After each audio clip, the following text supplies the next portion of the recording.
जय श्री कृष्णा। राधे राधे दोस्तों, स्वागत है आपका अपने चैनल पर।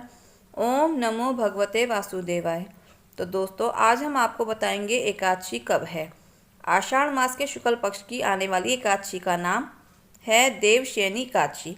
पौराणिक मान्यताओं के अनुसार इसी दिन से भगवान श्री हरि 4 महीनों की योग निद्रा में चले जाते हैं और चातुर्मास प्रारंभ हो जाता है। पुराणों में ऐसा वर्णन है कि शंखचूर्ण नामक असुर से भगवान श्री हरि का बहुत लंबे समय तक युद्ध चला। फिर आषाढ़ शुक्ल एकादशी के दिन भगवान ने शंखचूर्ण का वध कर दिया और क्षीर सागर में वे सोने के लिए चले गए। शंखचूर्ण से मुक्ति दिलाने के कारण देवताओं ने भगवान विष्णु की विशेष पूजा अर्चना की। पुराणों में ही वर्णित एक और अन्य कथा के अनुसार भगवान विष्णु ने वामन रूप धारण कर राजा बलि से 3 पग भूमि लेकर तीनों लोकों पर अपना अधिकार कर लिया। राजा बलि को पाताल वापस जाना पड़ा, लेकिन बलि की भक्ति और उदारता से भगवान वामन प्रसन्न थे। भगवान ने जब बलि से वरदान मांगने के लिए कहा, तब बलि ने भगवान से कहा कि प्रभु, आप सदैव पाताल में निवास करें। अपने भक्त की इस इच्छा को पूरा करने के लिए भगवान विष्णु पाताल में रहने लगे। इससे लक्ष्मी जी दुखी हो गई। भगवान विष्णु को वापस बैकुंठ लोक लाने के लिए लक्ष्मी माँ ने एक गरीब स्त्री का वेश धारण किया और पाताल लोक पहुंच गई।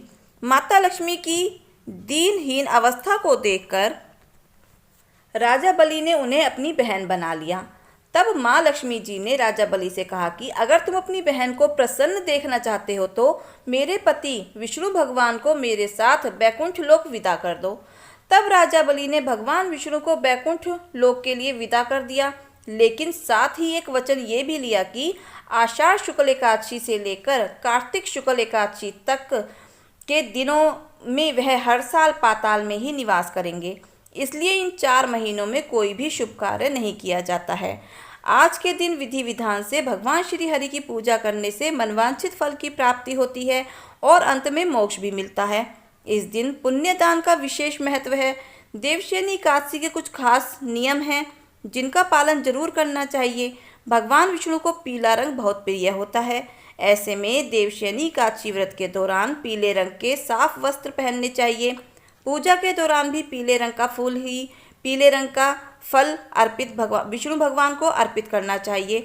एकादशी व्रत से एक दिन पहले व्रत रखने वाले भक्तों को तामसिक भोजन का सेवन नहीं करना चाहिए। तामसिक भोजन जैसे कि प्याज, लहसुन, शराब और सिगरेट, इन सभी चीज़ों का त्याग करना चाहिए। खास तौर पर व्रत वाले दिन इस प्रकार की हर बुरी चीज़ से दूर रहना चाहिए। देवशयनी एकादशी के दिन नाखून, बाल, दाढ़ी आदि भी नहीं कटवानी चाहिए। इस दिन साबुन, तेल आदि का उपयोग भी वर्जित माना जाता है। तुलसी माता को जल अर्पित नहीं करना चाहिए। हाँ, सुबह और शाम दीपक अवश्य जलाना चाहिए। तुलसी पत्र पहले दिन तोड़कर रख लेना चाहिए, क्योंकि एकादशी वाले दिन तुलसी पत्र नहीं तोड़ा जाता है। जितना हो सके इस दिन दान पुण्य जरूर करना चाहिए। ऐसा करने से भगवान विष्णु की असीम कृपा प्राप्त होती है। अब जानिए देवशयनी एकादशी की तिथि और शुभ मुहूर्त के बारे में। इस बार साल 2023 29 जून गुरुवार के दिन देवशयनी एकादशी है। एकादशी का उपवास इसी दिन रखा जाएगा। उपवास सुबह से प्रारंभ होकर अगले दिन शुक्रवार को सूर्योदय तक रहेगा। एकादशी तिथि प्रारंभ होगी 29 जून गुरुवार की सुबह 3:20 और समाप्त होगी 30 जून सुबह 2:42 पर।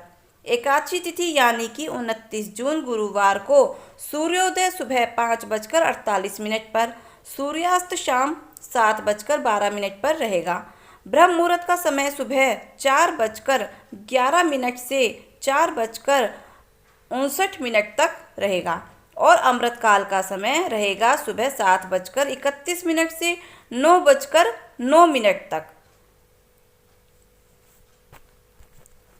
सुबह की पूजा करने के लिए ब्रह्म मुहूर्त और अमृत काल का शुभ मुहूर्त इस दिन बहुत ही उत्तम फलदायी रहेगा। राहु काल अशुभ मुहूर्तों में गिना जाता है, तो वह तड़के 1:30 बजे से लेकर 3 बजे तक रहेगा। द्वादशी तिथि प्रारंभ होगी 30 जून शुक्रवार की सुबह 2:43 से लेकर और समाप्त होगी 1 जुलाई शनिवार की सुबह 1:17 तक। देखा जाए तो 30 जून शुक्रवार की मध्य रात्रि 12 बजे के बाद को यही समय होगा। तो शुक्रवार को सुबह से लेकर रात भर तक द्वादशी तिथि रहेगी। द्वादशी तिथि यानी 30 जून शुक्रवार को सूर्योदय सुबह 5:48 पर, सूर्यास्त शाम 7:12 पर रहेगा। ब्रह्म मुहूर्त रहेगा सुबह 4:12 से 5 बजे तक और हरिवासर का समय समाप्त हो जाएगा सुबह 8:30 बजे तक। आपको हर हाल में हरिवासर के समय के बाद ही उपवास खोलना होगा। राहु काल का समय इस दिन सुबह 10:30 बजे तक लेकर दोपहर के 12 बजे तक रहेगा। देवशनि एकादशी का उपवास खोला जाएगा 30 जून शुक्रवार की सुबह 8:50 से लेकर 10:25 के अंदर अंदर। तो हमने आपको सारी जानकारी अब दे दी है। अब सुनते हैं देवशनि एकादशी की व्रत कथा। सतयुग में मानधाता नगर में एक चक्रवर्ती राजा राज्य करता था। एक बार उसके राज्य में 3 वर्ष तक का सूखा पड़ गया। राजा के दरबार में प्रजा ने दुहाई मचाई। राजा सोचने लगा कि मेरे से तो कोई बुरा काम नहीं हो गया जिससे मेरे राज्य में सूखा पड़ गया। राजा प्रजा का दुख दूर करने के लिए जंगल में अंगिरा ऋषि के आश्रम में पहुंचे। मुनि ने राजा का आश्रम में आने का कारण पूछा।